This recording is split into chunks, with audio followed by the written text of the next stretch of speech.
صلی اللہ علیہ وسلم میں نابینا ہوں، میرے لیے دعا کریں اللہ مجھے آنکھیں عطا فرمائے، دعا کریں۔ اب حضور نے پتہ کیا کہا؟ نبی پاک نے فرمایا دو باتیں، یا تو صبر کر لے یا میں دعا کر دیتا ہوں۔ صبر کرے گا تو اللہ جنت دے گا، یا تو صبر کر لے یا میں۔ صحابی بڑے پیارے تھے، کہنے لگے یا رسول اللہ جنت تو اللہ اپنے فضل سے دے گا ہی، میں نے نہیں صبر کرنا، مجھے آنکھیں چاہیے، اور پھر یہاں آ کے صبر کروں، عین خزانے کے پاس جا کے صبر کروں؟ حضور میں نہیں صبر کرتا، اب دعا کرے۔ نبی پاک نے دعا سکھائی، فرمایا 2 نفل پڑھ جا کے اور 2 نفل پڑھ کے میرے وسیلے سے دعا کر۔ کیا کر؟ اللہ سے کہہ کہ اے اللہ میں تیرے پاس تیرے رسول کا وسیلہ لے کے آیا ہوں، اور پھر کہنا یا محمد انی توجہت الیک، کہنا ہے محمد صلی اللہ علیہ وسلم میں آپ کے وسیلے سے اللہ کی بارگاہ میں حاضر ہوں، اور پھر اللہ سے کہنا کہ اے اللہ تو اپنے نبی کی سفارش میرے حق میں قبول فرما۔ کون سکھا رہا ہے؟ کہا جا میرے وسیلے سے جا کے دعا کر۔ حضرت عثمان کہتے ہیں وہ چلے گئے، 2 نفل پڑھے، حضور کے وسیلے سے دعا مانگی۔ فرماتے ہیں وہ چلے گئے پر ہم کوئی نہیں گئے۔ آپ کیوں نہیں گئے؟ تو صحابہ کا نظریہ بتاتا ہے کہ وہ گئے اس لیے نہیں کہ ہم حضور کا معجزہ دیکھ کے ہی جائیں گے، کہتے ہیں ہم گئے نہیں۔ تھوڑی دیر گزری تو وہ صحابی جو اندھے گئے تھے جب واپس آئے ہیں تو اللہ نے انہیں آنکھیں عطا فرما دی۔ گئے تھے تو نابینا تھے، آئے تو بینا ہے۔ میرے نبی پاک صلی اللہ علیہ وسلم کا توسل، حضور کا وسیلہ خود حضور نے سکھایا ہے، خود نبی پاک نے، اور صحابہ کرام علیہم رضوان اس مزاج پر پورے عامل تھے۔ حضرت عمر فاروق صحابہ میں ایک دانشور شخصیت کا نام ہے، علم کے لحاظ سے، عمل کے لحاظ سے، بصیرت کے لحاظ سے، تقوی کے لحاظ، ایک بڑی انفرادی اور منفرد شخصیت ہے۔ حضرت عمر کے زمانے میں قحط پڑ گیا، بارش نہیں ہوتی، حالات بڑے دگرگوں ہیں، پریشانی ہے۔ لوگ سیدنا فاروق اعظم سے پوچھتے ہیں حضور اب کیا بنے گا؟ جو میں نے پہلے حدیث آپ کی خدمت میں عرض کی وہ ترمذی اور ابن ماجہ سے، اب جو حضرت عمر کی روایت عرض کر رہا ہوں یہ صحیح بخاری میں موجود ہے۔ حضرت عمر فاروق رضی اللہ تعالیٰ عنہ کا زمانہ مبارکہ، قلت آ گئی، قحط آ گیا، بارش شدید ہے، صحابہ پریشان ہے۔ جناب عمر فاروق رضی اللہ تعالیٰ عنہ سے کہتے ہیں حضور کرنا کیا ہے؟ حضرت عمر پہلے تو خاموش رہے، پھر حضور کے چچا جناب عباس کو بلایا، کوئی بات نہیں کی، جناب عباس کا بازو پکڑا اور کھلے میدان میں لے گئے۔ حضرت عمر دعا کرتے ہیں اور پوری امت کو دعا کا طریقہ بتلاتے ہیں۔ حضرت عمر کہتے ہیں اگر قبول کرانی ہے تو یہ طریقہ اختیار کرو، اگر اللہ کی بارگاہ میں دعاؤں کو مستجاب کرانا ہے تو یہ رنگ ہے جو امت مسلمہ کو میں سکھا رہا ہوں۔ حضرت عمر نے جناب سیدنا عباس رضی اللہ تعالیٰ عنہ کو کھڑا کیا سامنے اور دعا فرمائی، اللہم انا نتوسل الیک بنبیک، اے اللہ ہم تیری بارگاہ میں تیرے نبی کے وسیلے سے دعا کرتے ہیں، فتسقینا، ہمیں بارش عطا فرما۔ ہمیں کس کے وسیلے سے؟ وضو، اور پھر کہا اللہم انا نتوسلک بام نبیک، اے اللہ ہم نے اپنے نبی کے چچا کے وسیلے سے بارش عطا فرما، اے اللہ ہمیں اپنے رسول کے چچا کے وسیلے سے، حضرت عباس کے وسیلے سے بارش دے۔ صحابہ کہتے ہیں جب ہم گئے تھے دعا مانگنے تو خشک سالی تھی، اور جب گھروں کو آ رہے تھے تو ہمارے کپڑے بارش سے بھیگ چکے تھے۔ اللہ نے بارش عطا کس کے وسیلے سے؟ حضرت عباس۔ اچھا یہ بات یہاں قابل غور ہے، حضرت عمر کے وسیلے سے بھی دعا ہو سکتی ہے، دعا سیدنا عمر فاروق کے وسیلے سے بھی، لیکن حضرت عمر رضی اللہ تعالیٰ عنہ نے نبی پاک کے چچا، چونکہ حضرت عباس جب آیا کرتے تھے تو حضور کھڑے ہو کے استقبال فرماتے تھے آپ کو دیکھتا ہوں تو مجھے اپنے والد کی یاد آتی۔ حضرت سیدنا عمر نے بتلایا کہ میں اس کو لے کے جا رہا ہوں جو نبی پاک کے زیادہ قریب ہے، جو حضور کے زیادہ قریب ہے، ان کے وسیلے سے دعا فرمائی۔ امت کو کیا درس دیا؟ فرمایا جو بھی حضور کے قریب ہو اس کے وسیلے سے دعا کرو، اللہ تمہیں آسانیاں نصیب فرمائے گا۔ اب ہمارا حال یہ ہے، انتشار ہے، اختلاف شک کی شک ہے، پریشانی واضح حدیثیں موجود ہے۔ میں آج ایک صاحب کو پڑھ رہا تھا، پتہ نہیں لوگ کیوں پریشانی کا شکار ہیں، کیوں لوگ اس آزمائش کا شکار ہیں، کہتے ہیں جی وسیلہ نہیں دینا چاہیے، سیدھا سیدھا نیک عمل کرو۔ او میرے بھائی، میں نے کہا کہ اللہ کسی وسیلے کا محتاج، اللہ محتاج نہیں، لیکن اس کی عادت ہے وہ وسیلے کو پسند فرماتا ہے. باریک بات مشکل ہوتی ہے لیکن موٹی بات تو سمجھ میں آنی چاہیے نا. کوئی شخص ایسا ہے جسے اللہ نے بغیر ماں باپ کے وسیلے کے پیدا کر دیا ہو؟ حالانکہ اللہ پیدا کرنے پہ قادر حضرت آدم کو کیا ہے نا، حضرت حوا کو، جناب عیسیٰ علیہ السلام کو بغیر باپ کے پیدا. لیکن یہ اس کی عادت، وہ جب پیدا کرتا ہے تو ماں باپ کے وسیلے سے پیدا کرتا ہے. پھر جب روزی دیتا ہے تو پھر بھی کسی نہ کسی، کیا اس نے حکم دے دیا؟ روزی کون دیتا ہے؟ تو اللہ کا یہ حکم ہے کہ کنڈی لگا کے اندر پنکھا چلا کے سوئے رہو، روزی پہنچ جائے گی. کہتا اٹھ، کوئی سبب پیدا کر، باہر نکل، محنت کر، وسیلہ بنا. جو آدمی کہتا ہے جی میں کپڑے سی بھی خود لیتا ہوں، استری بھی کر لیتا ہوں، دھو بھی لیتا ہوں، اس سے سوال یہ ہے کہ بنا بھی لیتے ہو؟ اس کا مطلب ہے اللہ نے بندوں کو بندوں کا محتاج، بندوں کے لیے بندوں کا وسیلہ اللہ نے رکھا ہے. ہماری یہ موٹی سی بات بھی عقل میں نہیں آتی، موٹی سی بات بھی. کہتا جی نہیں ڈائریکٹ، او خدا کے بندے تھوڑا غور کر، دیتا اللہ ہی ہے اور دے گا بھی اللہ ہی.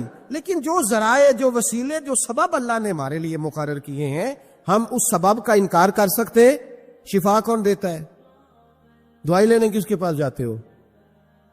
آپ اس طرح کریں نا، چپ کر کے گھر بیٹھیں، تسبیح پڑھیں، یا شافی الامراض، یا شافی الامراض، او شفا دینے والے، او شفا دینے والے. سارا دن کی وظیفہ پڑھیں، شفا کون دے گا؟ تو وظیفہ پڑھو چپ کر کے، دوائی لینے کیوں گئے ہو؟ لیکن اللہ کے حبیب کا ہی فرمان ہے کہ بیمار ہو جاؤ تو دوائی بھی کھاؤ، پرہیز بھی کرو. یہ سارے فرمان ہمیں بتاتے ہیں کہ وسیلہ لینا، وسیلہ دینا، یہ تو اللہ تبارک و تعالیٰ کا طریقہ مبارکہ ہے. لوگ اتنی سی بات کو نہیں سمجھتے، اور قرآن نے واضح طور پہ کہہ دیا وَابْتَغُوا إِلَيْهِ الْوَسِيلَةَ. اور سورہ بقرہ گھر جا کے کھولنا، آیت نمبر 99، 80 اور 9، 99 آیت پڑھنا. کفار نے، یہودیوں نے نبی پاک کی علامتیں پڑھ لی تھی تورات، زبور اور انجیل میں. اللہ کا قرآن کہتا ہے وَكَانُوا مِن قَبْلُ يَسْتَفْتِحُونَ عَلَى الَّذِينَ كَفَرُوا.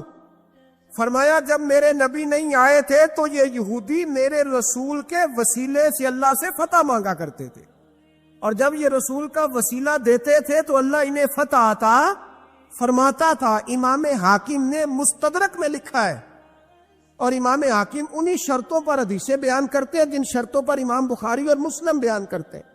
امام حاکم کہتے ہیں کہ نبی پاک صلی اللہ تعالی علیہ وآلہ وسلم کے وسیلے سے ہر چیز اللہ عطا کرتا ہے. جناب آدم علیہ السلام زمین پہ تشریف لائے تو 300 سال نگاہ اٹھا کے آسمان کی طرف نہیں دیکھا. شرم آتی ہے، مجھ سے غلطی ہو گئی. اور پھر روتے رہے 300 سال. پھر اللہ فرماتے فَتَلَقَّى آدَمُ مِن رَبِّهِ کلمات. پھر اللہ نے جناب آدم کو کچھ کلمے سکھائے جس کی برکت سے توبہ قبول کی. وہ کلمے کیا تھے؟ امام حاکم فرماتے ہیں وہ کلمے یہ تھے کہ جناب آدم کے دل میں اللہ نے ایک دن بات ڈالی، خود بات ڈالی اللہ نے دل میں. حضرت آدم کہنے لگے اے اللہ، جب میں نے آنکھ کھولی تھی تو جنت کے دروازے پہ میں نے لکھا ہوا دیکھا تھا لا الہ الا اللہ محمد الرسول اللہ صلی اللہ علیہ. جنت کے ہر پتے پر، درخت پر میں نے لکھا دیکھا تھا لا الہ الا اللہ محمد الرسول اللہ. تو جناب آدم کہنے لگے اے اللہ، وہ جو رسول جن کا نام تو نے جگہ جگہ لکھا ہے ان کے وسیلے سے ہی میری توبہ قبول فرما. تو رب کریم نے فرمایا اچھا حبیب کی بات کرتے ہو، چلو آدم فتاب علیہ انہ هو التواب الرحیم. جا میں نے تیری توبہ قبول کی، میں ہوئی بڑا مہربان، میں ہوئی بڑی توبہ قبول کرنے والا. شیخ سعدی فرمایا کرتے تھے اگر تیرے باپ کی توبہ، جناب آدم کی توبہ مصطفیٰ کے وسیلے سے قبول ہوتی ہے، تو کیوں انکاری ہو گیا ہے؟ تو کیوں انکاری ہو گیا؟ کیوں نہیں حضور کا وسیلہ مانگتا؟ میرے نبی پاک سید عالم صلی اللہ تعالی علیہ. لوگ بڑی ڈھٹائی سے انکار کرتے ہیں، بڑی دلیری سے انکار کرتے ہیں. اور خدا کے بندو، یہ وسیلہ تو بڑا ضروری ہے، یہ وسیلہ تو بڑا قیمتی ہے. میرے نبی پاک صلی اللہ تعالی علیہ وآلہ وسلم نے خود یہ وسیلہ سکھایا. صحابہ اس کے قائل تھے. حضرت عائشہ صدیقہ کے پاس لوگ آئے، آ کے عرض کیا اے اماں جی بارش نہیں ہوتی، قحط پڑ گیا ہے. اس بات کو نا ذرا دل کی گہرائیوں سے سننا. مسجد نبوی ہے، مسجد نبی کے ساتھ ادھر دیکھیے گا ذرا، یہ مسجد ہے، مسجد کے ساتھ حضور کی قبر ہے، ساتھ حضرت عائشہ کا اجرا ہے. پہلے حضرت عائشہ، پھر حضور کا روزہ پھر آگے بولتے جائیے آگے کیا ہے. چاہیے تھا نا سیدھے مسجد جاتے. حضرت عائشہ کے پاس آئے, توجہ کرنا میری بات. کہ اماں جی بارش نہیں ہوتی کیا کریں؟ اماں جی نے مسجد نہیں بھیجا, کہنے لگی اس طرح کرو حضور کے دروازے پہ جاؤ اور جا کے نا نبی پاک جہاں دفن ہے وہاں تھوڑی سی نا جو حضور کے سر والی جگہ ہے نا قبر پہ, وہ چھت تھوڑی سی کھول دو, چھت کھول دو. صحابہ کہتے ہیں ہم گئے جہاں حضور کی قبر انور تھی, حضور آرام فرماتے, سرانے والی سائڈ سے تھوڑی سی چھت کھولی, ابھی کھولی تھی اللہ نے فوراً بارش عطا فرما دی. فوراً کہتے ہیں جب بارش ہوئی تو ہم مسجد میں شکرانے کے نفل پڑھنے چلے گئے حضرت عائشہ کے وسیلے پہ, روضہ رسول پہ. اور روضہ رسول کے وسیلے سے اللہ کی یہ طریقہ تو ہمیں صحابہ سکھا رہے ہیں. با خدا خدا کا یہی ہے در, نہیں اور کوئی مفر مکر, جو وہاں سے ہو یہیں آ کے ہو, جو یہاں نہیں تو وہاں نہیں. صحابہ تو دروازے رسول پہ جا رہے ہیں, ایک بار نہیں بار بار جا رہے ہیں. تو اکڑ کے پھر رہا ہے, اکڑ کے پھر رہا ہے. بڑی ضروری ہے یہ بات کرنی, بڑی ضروری, اور یہ بات آپ کے لیے سیکھنی. ذرا غور کریں, شیطان کی غلطی کیا ہے پتہ ہے آپ کو؟ اللہ کو نہیں مانتا تھا. شیطان کی غلطی کیا تھی؟ بولے لا الہ الا اللہ کو نہیں مانتا تھا, اللہ کو نہیں مانتا تھا. نہیں تو انہیں پتہ ہی نہیں نا اس گل دا. اور میں تمہیں اگر پوچھا نا اج دی خبر کی یہ تازی, تو تمہیں پتہ ہے اور بھائی اس کو بھی سمجھیں, یہ عقیدہ ہے, یہ ایمان ہے, میری منت ہے, اس کو سمجھ لو, یہ کام آئے گا. یہاں عجیب رٹا ہے, یہاں لوگ معاذ اللہ تبارک و تعالی اللہ کا نام لے کے در رسول سے دور کر رہے. بہت بڑا دھوکہ ہے, بہت بڑی زیادتی ہے, امت کے دلوں پر خنجر چلتا ہے. اور میرا تو کلیجہ پھٹتا ہے جب میں ایسی تحریریں پڑھتا اور سنتا. یار تو کیا بیان کر رہا ہے؟ ڈر اللہ سے مرنا نہیں, نبی پاک کو منہ نہیں دکھانا, تو کیا کر رہا ہے؟ بتایا نا شیطان کی غلطی کیا تھی. وہ تو صاف ستھری بات کر رہا تھا, یا اللہ ایک نہیں تو لاکھ سجدہ کرا میں تجھے کرتا ہوں. اللہ نے فرمایا ادھر آنا, میرے میرے میرے محبوب کو سجدہ کر. کہنے لگا نہیں کرتا. فرمایا فخرج فإنک رجیم, نکل جا تو لانتی ہے. جو حضرت آدم کو وسیلہ نہ مانے وہ لانتی ہے, اور جو روزہ رسول پہ کھڑا ہو کے کہے میں نبی کو وسیلہ نہیں مانتا, جو دروازے رسول پہ پہنچ کے کہے میں نبی پاک کو وسیلہ نہیں مانتا, جو مصطفیٰ کے وسیلہ ہونے کا انکار کرے. تو کہتا ہے کہ دنیا میں وسیلہ نہیں مانتا, اللہ تو قیامت کے دن بھی کہتا ہے جو مصطفیٰ کے پاس سے ہو کے آئیں گے میں بخش دوں گا. شفاعتی لأہل الکبائر من امتی, حضور فرماتے ہیں موٹے موٹے گناہ گار آتے جائیں گے, کالی کملی کے نیچے چھپاتا جاؤں گا, جنت میں بھیجتا جاؤں گا. وہاں قیامت میں تیری معافی نہیں ہو رہی, تو یہاں نہیں مان رہا. بریلی کے امام فرماتے ہیں آج لے ان کی پناہ, آج مدد مانگ ان سے, کل نہ مانیں گے قیامت میں اگر. اور دیکھ تو کہتا ہے میری نمازیں, میرے روزے, میری زکاتیں, میرا جہاد کام آئے گا. سن, حضرت عبد الرحمن ابن عوف صحابہ میں سے تگڑا آدمی, اتنا بڑا شخص, اتنا بڑا آدمی کہ جس کے پیچھے میرے رسول نے نماز ادا فرمائی ہے. اتنا بڑا شخص, ہر جہاد میں سب سے پہلے, سب سے امیر تھے, صدقات خیرات بڑھ بڑھ کے دیتے تھے, ساری نیکیاں ہیں. ایک بی بی نبی پاک کے لیے قمیض بنا کے لائی. ایک حدیثی ہے, یہ بخاری مسلم ہے, ایک حدیثی ہے کہ چادر بنا کے لائی, چادر بنا کے لائی, بڑے اچھے نار نکالے, دروازے رسول پہ آئی, حضور میری قبول کر لے. نبی پاک نے چادر اوڑی, اگرچہ ان کا نام شارحین نے لکھا ہے, صحیح حدیث میں صرف ایک صحابی کے لفظ ہے. شارحین کہتے ہیں کہ وہ عبد الرحمن ابن عوف تھے. چلو یار کوئی اور بھی تھے تو صحابی تو تھے نا, صحابی سے زیادہ تو نیک عمل ہم نہیں نہ کر سکتے. وہ صحابی تھے, یہ حضرت عبد الرحمن ابن عوف تھے. آئے, آ کے کہنے لگے یا رسول اللہ بڑی پیاری لگ رہی ہے آپ کو چادر. حضور بنانے والے نے تو بڑی بنائی تھی, پر جب آپ پہ آئی ہے پھر تو نور والا نور ہی ہو گئی ہے. حضور بڑی پیاری, کیا بات ہے, کیا بات ہے. مکھ چند بدر شاہ شانی ہے, متھے چمک دی لاٹ نورانی ہے, کالی زلف تے اکھ مستانی ہے, مخمور اکھی ہن مد بریاں. سبحان اللہ, سبحان اللہ, سبحان اللہ. ما اجمل کا, ما اکمل کا.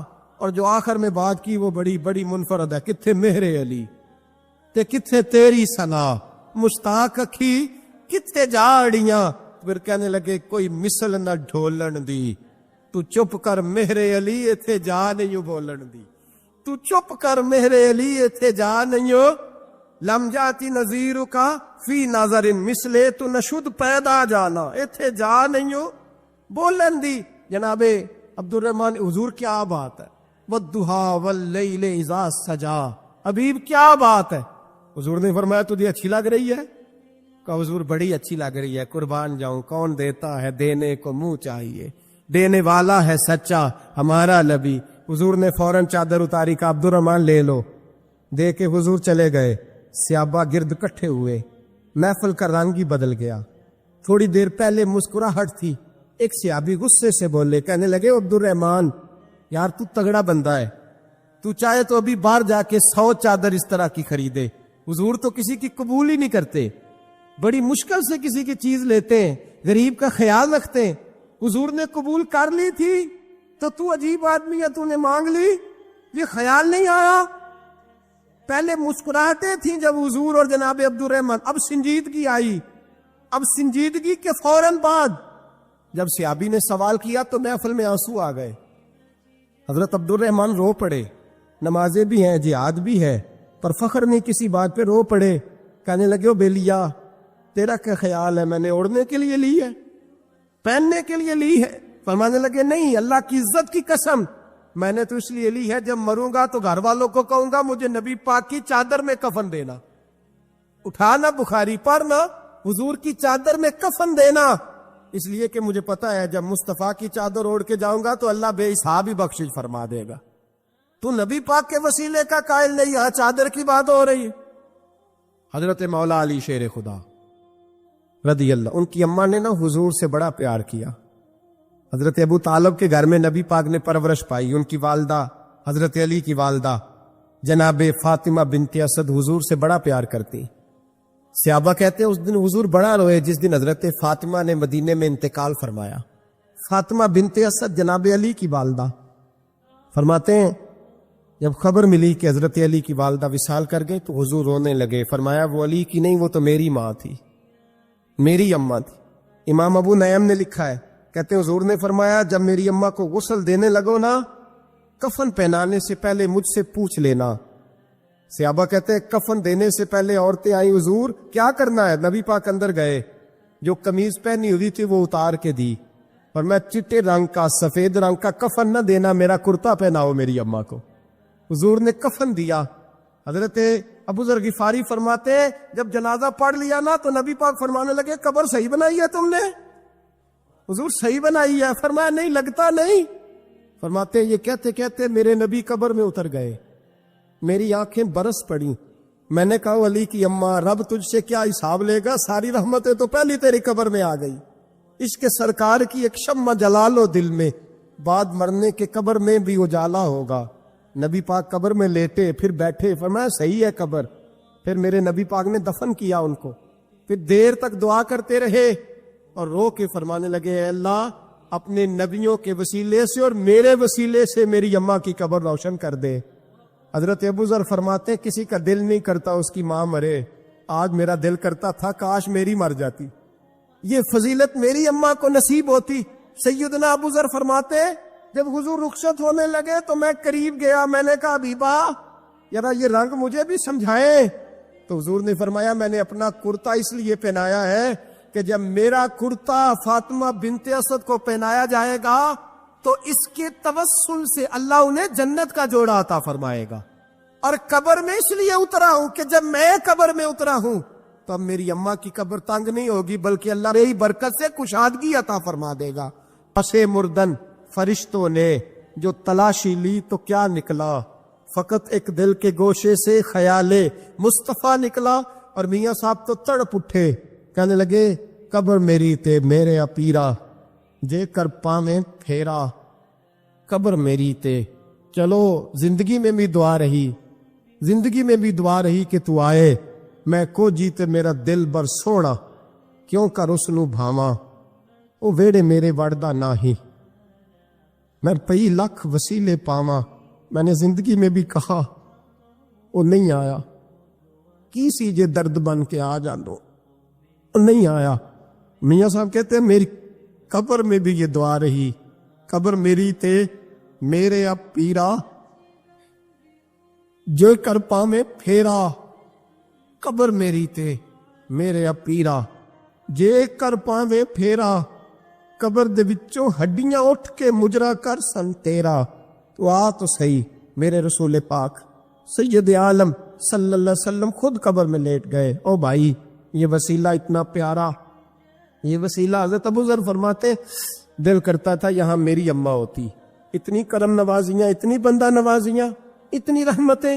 حضور نے خود حضرت زینب نبی پاک کی صاحبزادی بڑی بیٹی کا وصال ہوا، حضور اس دن بھی بڑا روئے اور فرمایا جب میری بیٹی کو غسل دے لو تو پہلے مجھے بتانا، کفن نہ دینا۔ صحابہ کہتے حاضر ہوئے، یا رسول اللہ بی بی شہبہ کو غسل دے لیا، کیا کرنا ہے؟ تو حضور نے اس دن بھی کرتا اتار کے دیا، فرمایا میری قمیض میں میری۔ او بھائی، یہ وسیلہ نہیں، یہ تجھے وسیلہ۔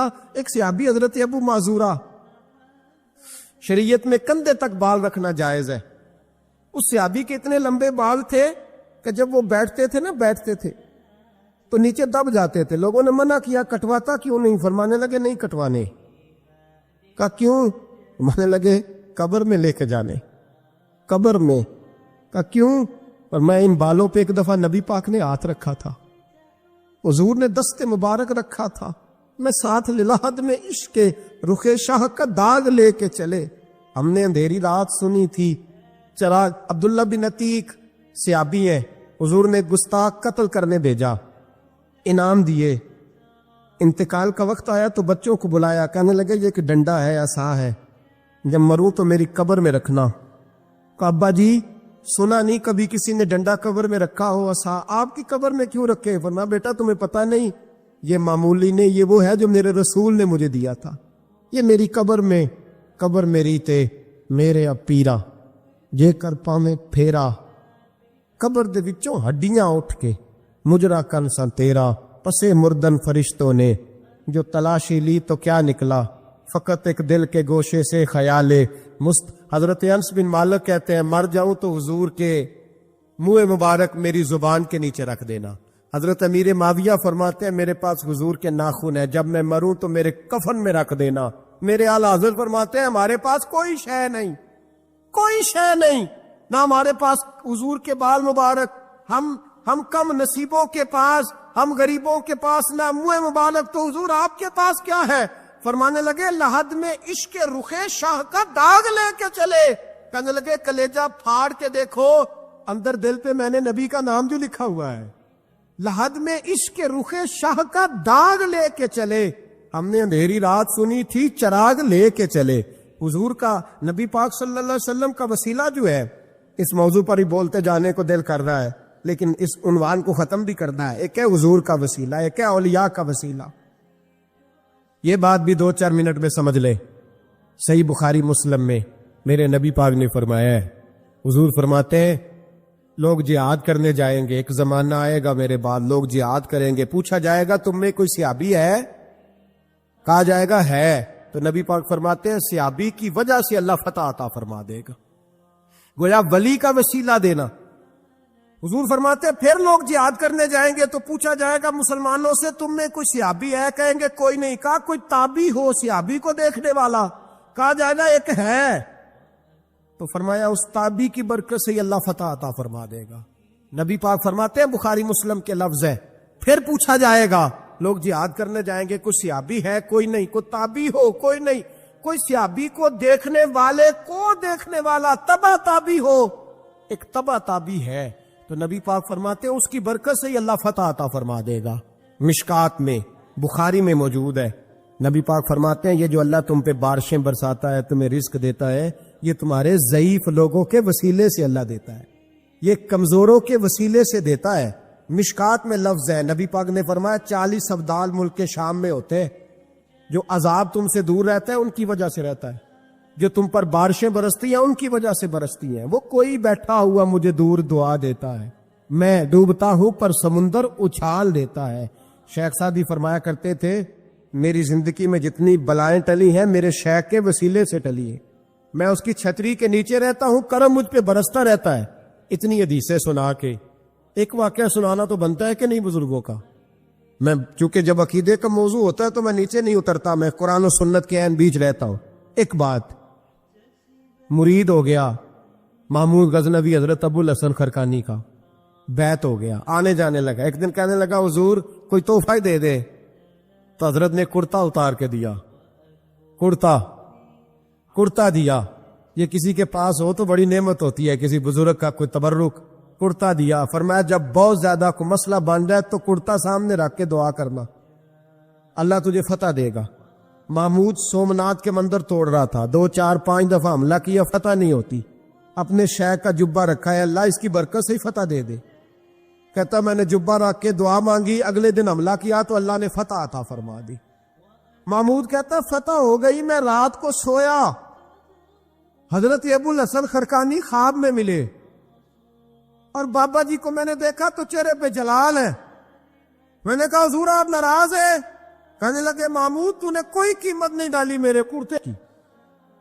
یہ جملہ آپ کو زیادہ سمجھ آئے گا۔ کہنے لگے تو ککھ مول نہیں پایا، کوئی قیمت نہیں ڈالی تو نے میرے کرتے کی، بس ایک فتح۔ کہ حضور کیا مطلب؟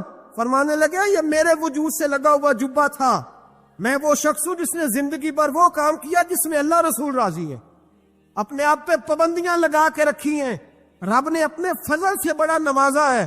فرمایا اگر تو میرا جبہ سامنے رکھ کے یہ دعا مانگتا نا، اے اللہ ہندوستان کے سارے ہندوؤں کو ایمان کی توفیق دے دے، اللہ نے سب کو کلمے کی توفیق دے دے دی۔ تو نے کیا قیمت ڈالی میرے جبے کی؟ تر دامنی پہ شیخ ہماری نہ جائیے، ہم دامن نچوڑ دیں تو فرشتے وضو کرے، اور فرشتے بھی کرتے ہیں تعظیم میری، فدا ہو کہ ان پر یہ عزت ملی ہے۔ اللہ تبارک و تعالیٰ اپنے بندوں کو طاقتیں دیتا ہے۔ مسئلہ یہ ہے آج بہت سارے لوگ تو انکار کرنے لگے ہیں، اور ہم جو اہل ہیں، ہمارا جن کا عقیدہ ہے، جنہیں اللہ نے خوش عقیدگی عطا فرمائی ہے، وہ بھی بہانوں کا شکار ہے، بہانوں کا شکار ہے، کر لیتے ہیں، دیکھ لیتے ہیں، اللہ والوں سے دوستی لگائے۔ حضرت فضیل بن عیاض رحمۃ اللہ تعالی علیہ گھوڑے پہ بیٹھے تھے، گھوڑا شرارت کرنے لگ گیا، اچھلنے لگ گیا، کودنے لگ گیا، تو حضرت فضیل بن عیاض نیچے اترے، ایک کونے میں جا کے نماز کی نیت باندھ لی، 2 رکعت نماز پڑھی، پھر دیر تک استغفار پڑھتے رہے، روتے رہے، دعا کرتے رہے، واپس آئے۔ خادم عرض کرنے لگے حضور سمجھ نہیں آئی، گھوڑے نے تھوڑی سی شرارت کی، وہ بدکا ہے، آپ نے اس کو چھوڑا ہے اور چھوڑ کر کے آپ نماز میں لگ گئے۔ تو حضرت فضیل بن عیاض فرمانے لگے جب بندہ اللہ کی نافرمانی کرتا ہے نا، تو جو چیزیں اس کی فرما بردار ہوتی ہے وہ اس کی نافرمانی کرنے لگ جاتی۔ تو مجھے محسوس ہوا تھا کہ میں نے کہیں اللہ کی نافرمانی کی ہے، اس لیے ایسا ہوا ہے کہ میرے گھوڑے نے میری، تو میں توبہ کرنے لگا ہوں، اور اب دیکھتا ہوں بیٹھ کے بھلا کیا ہوتا ہے۔ میں نے سچی توبہ، حالانکہ مجھے یاد نہیں کہ میں کہاں بولا، پر کھری اور سچی توبہ کی۔ دوبارہ گھوڑے پہ بیٹھے تو گھوڑا بالکل صحیح ہو کے ساتھ چلنے لگ گیا۔ میرے بھائی جب یہ تنبیہ ہے اللہ کی طرف سے، یہ متنبہ کیا جاتا ہے کہ تو بال آجا۔ بہت ساری جگہوں پہ انسان کو وقتی طور پر اگر سزا مل جائے، نبی پاک علیہ السلام کی خدمت میں ایک صحابی آئے، بات مضبوط کر دوں، واقعہ سنایا ہے نا، تو کچھ لوگ سمجھتے ہیں کہ یہ واقعہ ہے، تو میں ایک حدیث پاک امام بہقی کی لکھی ہوئی عرض کرتا ہوں۔ نبی پاک علیہ السلام کے ایک صحابی آئے اور ان کا سر پھٹا ہوا تھا، خون بہ رہا تھا۔ سرکار نے فرمایا کیا ہوا؟ عرض کی حضور ایک عورت جا رہی تھی، میری نظر پڑی، ابھی نظر پڑی ہے کہ میرے آگے ستون آ گیا تو میرے سر پہ لگ گیا۔ نبی پاک صلی اللہ علیہ وسلم نے فرمایا تیرے لیے خوشخبری ہے، اگر دنیا میں تیری غلطی کی تجھے سزا ملی ہے تو پھر رب تجھے قیامت میں سزا نہیں دے گا۔ پھر اللہ قیامت میں سزا، بعض گناہ ایسے ہیں جن کی یہاں بھی سزا ملے گی اور وہاں بھی ملے، لیکن میرے بھائی پہلی بات یہ ہے کہ اللہ تعالیٰ اس غلطی کی یہی سزا دے لے، اور دعا فرمائے اللہ تبارک و تعالیٰ یہاں بھی معافی عطا فرمائے، وہاں بھی معافی عطا فرمائے، اللہ درگزر ہی فرمائے۔ لیکن میرے بھائی ایک تو یہ سزا یہ ہوتی ہے کہ انسان جب گناہ کرنے لگتا ہے تو اللہ نعمتوں کے دروازے کھولتا ہے، مہلت دیتا ہے۔ 500 سال تک فرعون کو مہلت دی۔ کتنے؟ یہاں جو 5 سال حکومت کر رہتا ہے وہ کہتا ہے سب سے قابل میں ہی ہوں، مجھے مہلت جو ملی ہوئی ہے۔ 500 سال مہلت دی اللہ تعالیٰ نے، اور فرعون کی قوم پر پتہ عذاب کس طرح کے آئے تھے؟ ٹڈیاں مسلط کر دی اللہ نے۔ یہ گھومتی نہیں چھوٹی سی، ہم اپنی زبان میں اس کو کچھ لوگ مختلف ناموں سے یاد کرتے ہیں، کوئی مکڑی کہتا ہے، کوئی کچھ کہتا ہے، مسلط کر دی، جاتی نہیں۔ ان پر بنی اسرائیل کے ان مقابل جو فرعون کی قوم تھی، ان پر الزام اس طرح کا عذاب آیا کہ مینڈک مسلط کر دی اللہ تعالیٰ نے۔ برتن کھولتے تھے، اندر مینڈک نکلتا تھا، دنیا کی ہر دوائی استعمال کرتے تھے لیکن مینڈک نکل آتا تھا۔ تھوڑا سا سمجھا کرے چیزوں، ہمارے رنگ نہیں زیادہ گورے کہ ہم پر عذاب نہیں آتا، کوئی بہت زیادہ اللہ تعالیٰ معاف فرمائے دولت نہیں جمع کرا بیٹھے شاہی خزانے میں کہ ہم سے پوچھا نہیں جائے۔ یہ مہلت ہے، مہلت کو مہلت سمجھو، پھر جب پکڑ آتی ہے نا اللہ کریم کی، میں نے دیکھا ہے کروڑوں روپیہ، 6 اولادیں، ایک شخص کے بچے باہر سے آ رہے تھے، وہ بندہ بیمار تھا، مجھے کہنے لگا حضرت جی دعا کریں میں ان کے آنے سے پہلے پہلے مر جاؤں ورنہ آ کے مجھے مار دیں گے، دعا کریں۔ اتنی بے سکونی، کروڑوں روپیہ پڑا ہے تو یہ عذاب نہیں؟ کوئی ضروری ہے کہ پتھر ہی برسیں گے تو سمجھ آئے گی؟ یہ جو سگا بیٹا بوڑھے باپ کے قریب سے گزر جاتا ہے، سلام نہیں لیتا تو اس کو عذاب نہیں سمجھتے؟ یہ جو امت کی بیٹیاں، امت کی بچیاں، ہماری بچیاں ایک سال کے اندر 75 76 ہزار بچی ایک ڈویژن سے بھاگ کے شادی کر رہی ہے، اور ایک صوبے سے، تو اس کو آپ اللہ کا عذاب نہیں سمجھتے؟ یہ معمولی بات ہے؟ نہیں ہمارے رنگ ہو رہے، ہم بڑے سمارٹ ہیں۔ 1500 سال مہلت دی نوح علیہ السلام کی قوم کو۔ کتنے سال؟ بول کے بتائیے، بول کے دوبارہ بولیے۔ 1500 سال۔ کوئی آدمی اپنی سمارٹنس پہ خوش نہ ہو جائے کہ 20 سال ہو گئے میں تو نافرمانی بھی کر رہا ہوں، روٹی بھی پک رہی ہے، میں تو حرام بھی کھا رہا ہوں، پھر بھی سب ٹھیک ہے۔ 1500 سال مہلت دی۔ پھر حضرت نوح کہنے لگے اللہ میں نے تو بڑا سمجھایا، نہیں باز آتے۔ پھر رب کریم نے فرمایا کشتی بناؤ۔ اللہ کے پیغمبر کشتی بنانے لگے تو قوم مذاق اڑانے لگے۔ اب کیا کرنے لگے ہو؟ اب کشتی بنانے لگے ہو، خیر تو ہے، قوم مذاق اڑا رہی ہے۔ حضرت نوح علیہ السلام کا آپ نے کشتی بنائی، پانی کہاں سے نکلا؟ نہ بارشیں ہوئی نہ سیلاب آئے، ایک تندور تھا، اس کے اندر سے پانی نکلنا شروع ہو۔ کبھی تندور سے بھی پانی نکلا ہے، پر جب نکالنے والا چاہتا ہے تو وہاں سے بھی ایک تندور سے پانی نکلا، اتنا نکلا اتنا نکلا اتنا نکلا کہ قوم ساری ڈوب گئی۔ قرآن مجید کے صفحات شہادت دیں گے کہ حضرت نوح کی قوم کا بچہ بہ گیا، بچے صرف وہ تھے جو حضرت نوح کے ساتھ ہو گئے، تباہ ہو گئی۔ اللہ بے نیاز ہے، بے نیاز۔ 1500 سال مہلت ملے اور تو پھر بھی کہے رب بڑا کریم ہے، معاف کر دے گا۔ 1500 سال تجھے گنجائش دے اور تو کہے کوئی نہیں، بات معافی ملنی چاہیے ابھی بھی۔ میرے بھائی، حضرت صالح علیہ السلام کی قوم، حضرت صالح نے تبلیغ شروع کی تو کہنے لگے پہلے معجزہ دکھاؤ۔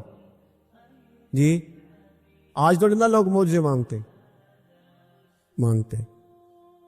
آج بھی لوگ کرامتیں اور معجزے، اللہ معاف کرے، جو چیزیں معجزہ تو ہو نہیں نہ سکتا، لیکن آج بھی لوگ، آپ یقین کریں، کہتے ہیں یہ بڑی نمازیں پڑھتا ہے تو پھر بخشا کیوں نہیں گیا، پھر کیوں نہیں منو سلوا کیوں نہیں اترا اس پر، پھر میں بھی اسی طرح ہی ہوں، کیا اس کے اندر خوبی آ گئی؟ مولوی بھی ویسے ہی ہے، صوفی بھی ویسے ہی ہے، لوگ مانگ نہیں رہے، روز دلیلیں مانگ نہیں رہے، ابھی بھی لوگ بحث نہیں کرتے، کیا فرق آ جائے؟ ابھی ویسے ہی ہیں سارے۔ اللہ تعالیٰ سے ڈرنا چاہیے۔ ہمیں سامنے والے کی طرف دیکھ کر صحیح ہونے کا حکم نہیں ہے، ہمیں اپنی اصلاح کا حکم ہے، اپنی طرف دیکھ کے اپنے آپ کو ٹھیک کرنے کا۔ الزام لگا کے گزر جانا، اس کا کوئی مطلب؟ سنو اور یاد رکھو، حضرت صالح علیہ السلام سے کہنے لگے پہلے معجزہ دکھائیں، تو حضرت صالح علیہ السلام نے فرمایا اونٹ کہاں سے پیدا ہوتے ہیں؟ کہاں؟ اونٹنی کے بطن سے۔ فرمایا آؤ میں تمہیں پہاڑ کے اندر سے اونٹنی پیدا کر کے دکھاتا ہوں۔ کہاں سے؟ پہاڑ کے اندر سے۔ حضرت نوح ساتھ لے کے گئے تو پہاڑ کے اندر سے اونٹنی نکلی، اور اونٹنی بھی گابن تھی، اس کے پیٹ میں بچہ، اور اونٹنی اتنا دودھ دیتی تھی کہ ساری بستی دودھ پی جاتی تھی، پھر بھی دودھ بچ جایا کرتا تھا۔ لیکن حضرت نوح علیہ السلام نے فرمایا تم نے دیکھ تو لیا یہ اسے، یہ جتنا دودھ دے گی روٹی بھی اتنی کھائے گی، ایک دن تم سارے پانی پیو گے، ایک دن یہ سارا پانی پیا کرے گی، ایک دن تم سارے باقی جانوروں کو گھاس کھلاؤ گے، ایک دن یہ اونٹنی، اور اونٹنی کا نام کیا؟ ناقۃ اللہ، اللہ کی اونٹنی۔ کس کی اونٹنی؟ نام کیا ہے؟ اللہ کی، یہ اللہ کی اونٹنی ہے۔ تو حضرت نوح علیہ السلام کی اونٹنی فرمایا اس کی بے ادبی نہ کرنا۔ باز نہیں آئے لوگ، باز نہیں آئے، کہنے لگا جی دودھ دینا تو ٹھیک ہے، پر یہ جو سارا پانی پی جاتی ہے نا یہ صحیح نہیں، یہ جو ساری گھاس کھا جاتی ہے یہ نہیں تھی، دودھ دینا تو ٹھیک ہے پر یہ نہیں صحیح۔ آپ نے فرمایا اسے کچھ نہ کہنا، اللہ کی اونٹنی ہے۔ میں کہا کرتا ہوں ان لوگوں نے ناقۃ اللہ کی بے ادبی کی، حضرت نوح علیہ السلام کی اونٹنی کی ٹانگیں کاٹ دی، صالح علیہ السلام کی۔ اور دیکھو اللہ بڑا بے نیاز ہے، اگر پیدا کرنا جانتا ہے تو حفاظت کرنی نہیں جانتا، لیکن رب کریم نے فرمایا نہ کرنا۔ انہوں نے ان کے پیر کاٹ دیے، کانوں پہ چھریاں لگائیں۔ اونٹنی جب مر گئی، اونٹنی اللہ تبارک و تعالیٰ کی وہ اونٹنی جب مر گئی تو حضرت صالح علیہ السلام کی قوم پر رب کریم نے زلزلہ بھیجا۔ اذا زلزلت الارض زلزالہا، جب زلزلے آئے گے اور جب ان کا زلزلہ آنا ہے، زلزلہ آتا ہے نا، کیا کرتی ہے قوم؟ لا الہ الا اللہ، لا الہ الا اللہ، کلمے جاری ہو جاتے۔ بلکہ ایک دفعہ ایسا بھی ہوا کہ مسجدوں میں اعلان ہونے لگے زلزلہ آ رہا ہے، جو فجر کے لیے نہیں اٹھے زلزلے کے لیے وہ بھی اٹھ گئے۔ جن کا دعویٰ ہے نا میری سویرے آنکھ نہیں کھلتی، ان کی لگی نہیں کتنے گھنٹے، بعد میں بھی نہیں لگی، ٹی وی پہ اعلان ہوتے رہے کوئی نہیں آ رہا سو جاؤ چپ کر کے، لیکن آنکھ لگی۔ موت سے تو ڈرتا ہے، اللہ سے ڈرتا ہی نہیں، موت کا خوف ہے رب کا نہیں۔ زلزلہ آیا، ساری قوم تباہ ہو گئی۔ بتاؤ اگر ناقۃ اللہ کی گستاخی ہو تو اللہ ناراض ہو جاتا ہے، اور اگر اولیاء اللہ کی ہو، اگر اولیاء اللہ کی ہو تو رب ناراض نہیں ہوتا؟ شرم نہیں آتی لوگوں کو داتا صاحب کی بے ادبی کرتے؟ شرم نہیں آتی لوگوں کو غوث اعظم کی گستاخی کرتے؟ حیا نہیں آتی جنہوں نے دین پھیلایا ان کی بے ادبی؟ میں درد سے کہتا ہوں، رو کے کہتا ہوں، اور اگر کلیجہ پھٹ سکے تو میں دکھاؤں زخم کتنے۔ ایک حج کے موقع پر ایک بابا جی، اس سال 4,80,000 روپے کا پرائیویٹ حج تھا، اور بابا جی کی کیفیت کمزور تھی، بیچارے بیمار تھے، اس کے باوجود وہ گئے۔ بوڑھے آدمی، جا کے بیٹھیے، بزرگ، اور کتنی مشکل ہے وہاں منا، مزدلفہ، عرفات، طواف زیارت، کتنا مشکل کام ہے طواف زیارت کرنا، طواف وداع کرنا۔ کس کٹھن سے حج کیا، بڑھاپے میں پیسے بھی لگائے، اور جب وہ روضہ رسول پہ گئے صلی اللہ، اور انہوں نے جا کے نبی پاک صلی اللہ علیہ وسلم کے روزے کی طرف منہ کر کے درود شریف پڑھا تو ایک ملا نے اٹھ کے کہہ دیا تو مشرک ہے۔ تو میری روح کانپی، میں نے کہا تجھے شرم نہیں آئی، حیا نہیں آئی؟ اس کی عمر دیکھ، کس بڑھاپے میں کہاں سے چلا کہاں آیا۔ یہ مشرک ہوتا تو کسی مندر میں جاتا، یہ مشرک ہوتا تو کسی گرجے میں جاتا، یہ مشرک نہیں، یہ مومن ہے۔ اور یہ وہ والا مومن ہے جس کے سینے میں دل جب دھڑکتا ہے تو خالی دھڑکتا نہیں، ساتھ وہ محمد عربی پہ درود و سلام بھی پڑھتا ہے۔ شرم نہیں آتی لوگوں کو؟ اتنی بڑی گستاخی کرتے، جو روزے رسول پہ آیا مشرک ہے۔ میں نے تو ایک مولوی کو صاف صاف کہا تھا، میں نے کہا اگر میں مشرک ہوں تو نکالو، مشرک کا داخلہ تو یہاں ویسے ہی منع ہے۔ شرم نہیں آتی؟ اپنی زبان کا ایک پاس کرو کچھ۔ اتنا ظلم، اتنی بڑی فرقہ واریت امت میں، اتنا امت کو تقسیم کرتے ہو، تمہیں شرم نہیں آتی؟ جہاں سے اتحاد کا پیغام دینا چاہیے وہاں سے تم لوگوں کو فرقے کا پیغام دیتے ہو، ایک مقصود فرقے کی تبلیغ کرتے ہو۔ خدارا تو میں کہہ رہا ہوں ناقۃ اللہ کی بے ادبی پہ عذاب آتا ہے، تو اولیاء اللہ کی بے ادبی پہ نہیں آتا؟ داتا صاحب ساری زندگی کی تبلیغ کرتے رہے، ایک آدمی نے اٹھ کے کہہ دیا جناب وہ تو شرک کا اڈا ہے، تو رب کریم ناراض نہیں ہوتا ان باتوں سے؟ ہمیں خیال کرنا چاہیے، اللہ سے ڈرنا چاہیے۔ ان چیزوں سے عذاب آتا ہے اور آ رہا ہے، اللہ تعالی ہمیں محفوظ فرمائے۔ اللہ ہمیں اس سے، قوم لوط پہ بھی عذاب آیا، ہم جنس پرستی، مرد مردوں سے بدکاری کرتے۔ حضرت نوح نے سمجھایا کہ یہ کام درست فطرت کے خلاف ہے، یہ کام درست نہیں۔ جب انسان یہ کام کرتا ہے تو زمین اور آسمان کانپتے ہیں۔ اب میں کیسے کھول کے بتاؤں، میرے پاس اعداد و شمار ہے کہ پاکستان کے اندر اس کام کی کیفیت کیا ہے اور کس طرح کر کے لوگ، میں تو رونا روتا رہتا ہوں داڑھی کا، لوگ کئی دفعہ کہتے ہیں حضرت صاحب پہلے بھی آئے تھے تو داڑھی کی بات، پھر بھی آئے تو داڑھی کی بات، تو میں روتا ہوں. اس لیے روتا ہوں کہ جو کلین شیو نوجوان ہوتا ہے وہ امرد کے حکم میں ہے، اس پر وہی حکم لگتا ہے جو عورت پہ لگتا ہے. اس کے ساتھ مرد کا اٹھنا بیٹھنا اسی طرح نہ جائے گا جس طرح عورت کے ساتھ. حضرت جنید بغدادی رحمت اللہ تعالی علیہ کے سامنے ایک شخص نے کہا وہ کتنا خوبصورت نوجوان جا رہا ہے، تو آپ فرمانے لگے تو حافظ قرآن نہیں؟ کہا ہاں. فرمانے لگے جا اپنے حفظ کی خیر منا. وہ شخص کہتا ہے میں نے اس بغیر داڑھی والے کلین شیو نوجوان کو بری نظر سے دیکھا، مجھے قرآن پاک ہی بھول گیا، سارا قرآن پاک بھول. اور کتنے سال میں دعائیں کرتا رہا، بیت اللہ کے طواف کرتا رہا، میں یاد بھی کرتا تو نہیں ہوتا. کیسے اب تو ہمارا نعت کہاں بیوٹی پارلر سے ہو کے آتا ہے، ہم کسی اور کو کیا پیغام، وہ پیغام، وہ نظام، وہ طریقہ کار جس کا حکم تھا شریعت میں. قوم لوط پر عذاب آیا. صحیح بیٹھتے ہوں گے بچے جو موٹر سائیکلوں پہ بیٹھتے ہیں. میں نے گجرانوالہ کی سڑکوں پہ بچوں کو، نوجوانوں کو جو تماشے کرتے سرے عام دیکھا ہے تو مجھے ڈر لگتا ہے. اور کوئی روکنے والا نہیں، شغل ہو رہا ہے، ہنس رہے ہیں، اور سامنے عورتیں بھی ہے، سب ہو رہا ہے. کتنی تکلیف کی بات. حضرت نوح کی قوم یہ کام کرتی تھی، قرآن پاک نے بیان کیا ہے.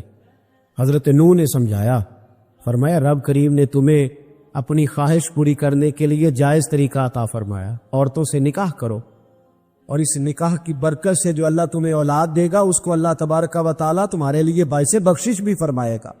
لیکن جب قوم نہ مانی تو جو قوم لوط کا عمل کرے اس کا علاج قرآن نے بیان فرمایا کہ آسمان سے پتھر برسیں گے. پھر پتھر برسے اور جن کے بڑے بڑے اچھے دماغ تھے ان کے دماغ چکنا چور کر دیے گئے، تباہ کر دیے گئے، ان کے دماغ زمین پر بچھاڑ دیا گیا. اللہ مہلت دیتا ہے، لیکن اس کا مطلب یہ نہیں کہ انسان توبہ ہی نہ کرے. حضرت شعیب علیہ السلام کی قوم پر بھی عذاب آیا، اس لیے کہ بددیانتی کرتی تھی، ناپ تول میں کمی کرتی تھی. میں نے کہا تھا شب قدر کی رات کہ یہ کوئی تماشا ہے کہ شب رات آئی تو ساری رات روتے رہے، یا اللہ معاف کر دے، یا اللہ معاف کر دے، رو رو کے چیخے مار مار روئے. شب قدر آئی تو پھر چیخے ماری، ساری رات روئے. تو جس بندے کا پروگرام ہی نہیں سویرے بدلنے کا، دکان پہ بیٹھ کے پھر وہی ناپ تول میں کمی، پھر وہ اللہ تعالیٰ معاف کرے. میں ایک مضمون پڑھ رہا تھا تو وہ فوڈ کے اسپیشلی لوگ تمہیں لکھا تھا مہربانی کرو ملاوٹ ہی اچھی چیز کی کر لو، مرچ میں کیری تو نہ ملاؤ اینٹوں کی، وہ تو بیمار کرتی ہے، وہ تو خون کی آنتوں کو روک دیتی ہے. وہ کہنے لگا، اور وہ کہتا ہے میں تمہیں بتاتا ہوں کون کون سی چیز ملائی جا سکتی ہے، وہ ملا لو. خدا را اس قوم پہ رحم کرو، مہربانی. ایک دوست ہے ہمارے، میں وزیر آباد میں ان کے گھر بیٹھا تھا تو ایک میڈیکل، میرا کسی شخص پہ اعتراض کرنے کا میں مجموعی بات کرتا ہوں. میں ایسے ڈاکٹروں کو جانتا ہوں جو اللہ تعالیٰ فضل کرے سچ مچ کے نیک ہیں، اچھے لوگ. تو بچے کا میڈیکل سٹور ہے، تو والد بیمار ہو گیا، تو کہتا ہے ابا جی ڈاکٹر صاحب نے کہا آپ کو ڈریپ لگنی ہے. تو سگے باپ کو ڈریپ لگانے لگا تو باپ کیا کہتا ہے پتر تیری مہربانی مینو کوئی اصلی لائی، اور نہ لائیں جڑی لوکاں نو لانے. اب وہ پیار سے سنا رہا ہے بات. میں نے اسے کہا کہ یہ تو ڈوب مرنے کا مقام ہے نا، ڈوب مرنے کا مقام. جس ملک کے اندر دوائی بھی صحیح نہ بکے، اصلی نہ ملے دوائی بھی، اور پھر وہ قوم کہے کہ ہم نے تو پورے روزے رکھے، ہم نے تو بڑا صدقہ اور خیرات کیا، دوائی بھی اصل نہ ملے. جناب شعیب علیہ الصلاۃ والسلام کی قوم ناپ تول میں کمی کرتی تھی تو اللہ تبارک و تعالیٰ نے ان پر بتا عذاب کس طرح کا بھیجا. شدید گرمی ہوئی. اللہ ہمیں محفوظ فرمائے. سارے آمین کہہ دیا. یہ کہ کتنا اچھا موسم کر دیا رب کریم. اللہ ہمیں محفوظ فرمائے، اللہ رحمت فرمائے. شدید گرمی کی لہر آئی، باہر اتنی گرمی ہوئی کہ لوگ اپنے گھروں میں گھس گئے. جس طرح سورج کی شعاعیں گھروں کے اندر داخل ہو جاتی اس طرح گرمی کی لہر اندر داخل ہوئی. اور جس طرح کسی کو آگ لگ جائے تو وہ آدمی اچھلتا کودتا ہے نا، اس طرح یہ لوگ اچھلنے لگے اور اچھل کود کے مر گئے. جرم کیا تھا؟ ناپ تول میں کمی کرتے. حضرت داؤد کی قوم بھی تباہ ہوئی. جرم کیا تھا؟ ہفتے والے دن مچھلیاں نہیں پکڑنی تو یہ پکڑتے تھے. حکم ہے نا مسلمان کو نماز کے ٹائم کوئی اور کام نہیں کرنا، نماز پڑھنی ہے. میرا خیال ہے مسلمان تو فٹافٹ آ جاتے ہیں، سارے ہی پہنچ جاتے ہیں نا مسجدوں میں. ہلکا ہلکا بول رہے ہیں آؤ، کیوں نہیں پہنچتے؟ اگر حضرت سیدنا، اور پتہ انہیں سزا کیا ملی؟ اللہ نے فرمایا اس ٹائم عبادت کر میں یہ کام نہیں کرنا، وقت نہیں ہے کام کا۔ انہوں نے مچھلیاں پکڑی، 12,000 لوگ تھے، پتہ ہے مالک نے سزا کیا دی؟ بندر بنا دیا اللہ کریم۔ قرآن مجید کا پہلا سپارہ پڑھے، فَجَعَلْنَاهَا نَكَالًا لِمَا بَيْنَ يَدَيْهَا وَمَا خَلْفَهَا۔ اللہ فرماتے ہیں پچھلوں کے لیے بھی عبرت بنا دیا، بعد والوں کے لیے بھی عبرت، نشان عبرت بنا دی۔ بندر بن گئے، اور جو ان کے دوست جو بچ گئے تھے ان کے پیر چومتے تھے، روتے تھے۔ 3 دن بندر بن کے زندہ رہے، پھر اللہ نے سب کو اجتماعی موت دے دی۔ اگر مسلمان سے اللہ کہے کہ نماز کے ٹائم کاروبار نہیں، جمعے کے ٹائم کاروبار ہے، تو مسلمان کہتا ہے نہیں مجھے مہلت ملی ہوئی ہے۔ یہ تو اس وقت پتہ چلتا ہے نا جب بچے ڈیوٹی لگاتے، ہاں ہاں ہاں عذاب آتا ہے، اس وقت پتہ چلتا ہے۔ میں نے دیکھا یہ منظر، اس وقت پتہ چلتا ہے جب بچے کسی ملازم 6,000 کی ڈیوٹی لگاتے، کہتے ہیں ابے کا دھیان رکھنا، ہم دکان پہ بیٹھنے لگے۔ پھر اسے سمجھ آتی ہے اگر میں نماز کے ٹائم مسجد میں ہوتا تو آج میری اولاد میری خدمت میں ہوتی۔ میں نماز کے ٹائم مسجد نہیں گیا تو بچوں نے 6,000 کا ملازم بٹھایا ہے، ابا جی کا خیال رکھ، ایک نرس بلائی ہے تو خیال رکھ۔ کدھر ہوتے ہیں مسلمان نماز کے ٹائم؟ ایک عیسائی نے اعتراض کیا ہے، سنے، وہ کہتا ہے مجھے لگتا ہے مسلمانوں کے 3 خدا ہیں۔ مسلمان اڑ گیا، کہنے لگا نہیں ہمارا تو ایک ہے، کہا نہیں 3 ہے، معاذ اللہ استغفر اللہ، ہمارا ایک ہے۔ کہنے لگا نہیں میں ثابت کرتا ہوں، ایک تمہارا خدا 5 نمازوں کا ہے،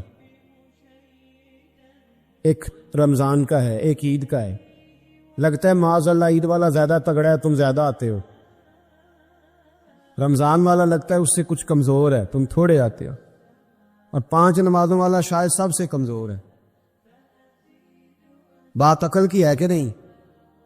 اس نے اعتراض ٹھیک کیا تو مسلمان کو چاہیے نا خیال کرے۔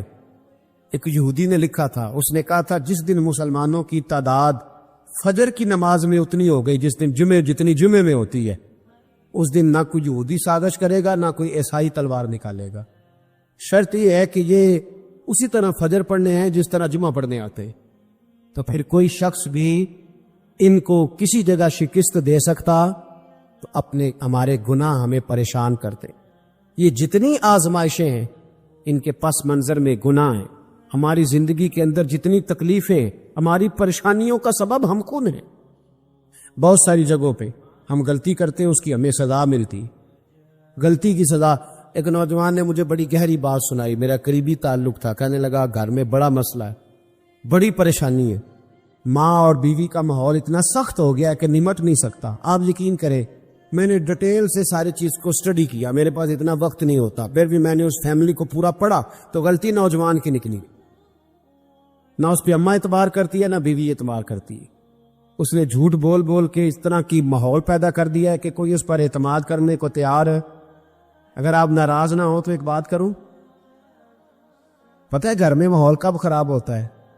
باہر والے ہماری تقریر سنتے ہیں، گھر والے ہمارا عمل دیکھتے ہیں۔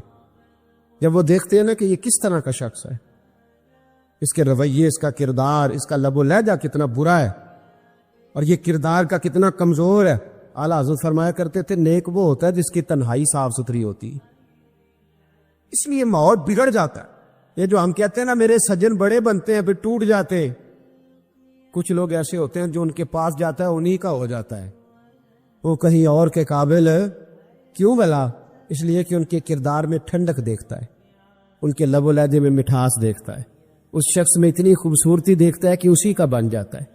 حضرت ابراہیم بن ادم کے پاس ایک نوجوان آیا، کہنے لگا میں گناہ کرنا چاہتا ہوں۔ فرمانے لگے بالکل کر، اللہ کا دیا ہوا رزق کھانا چھوڑ دے اور گناہ کر۔ کہنے لگا یہ نہیں ہو سکتا۔ فرمانے لگے چل پھر اس طرح کر، رب کی زمین پہ نہ رہ، کسی اور کی زمین پہ چلا جا۔ کہنے لگا یہ بھی نہیں ہو سکتا۔ فرمانے لگے چل اللہ کی چھت سے نکل جا۔ کہنے لگا یہ بھی نہیں ہو سکتا، تو آپ رو پڑے۔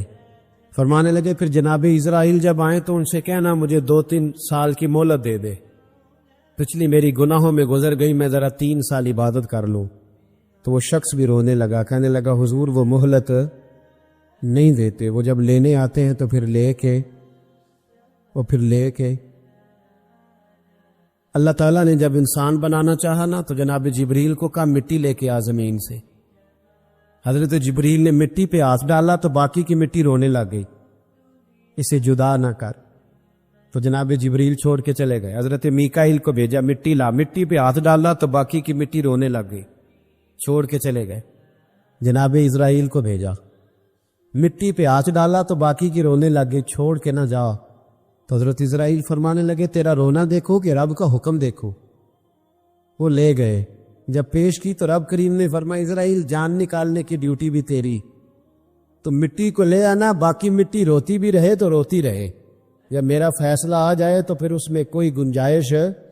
ہم کھاتے بھی اللہ کا ہیں، نافرمانی بھی اس کی کرتے، زمین پہ بھی اس کی چلتے ہیں، نافرمانی بھی اس کی کرتے، حکم کسی اور کا مانتے، چھت پہ رب کریم کی رہتے.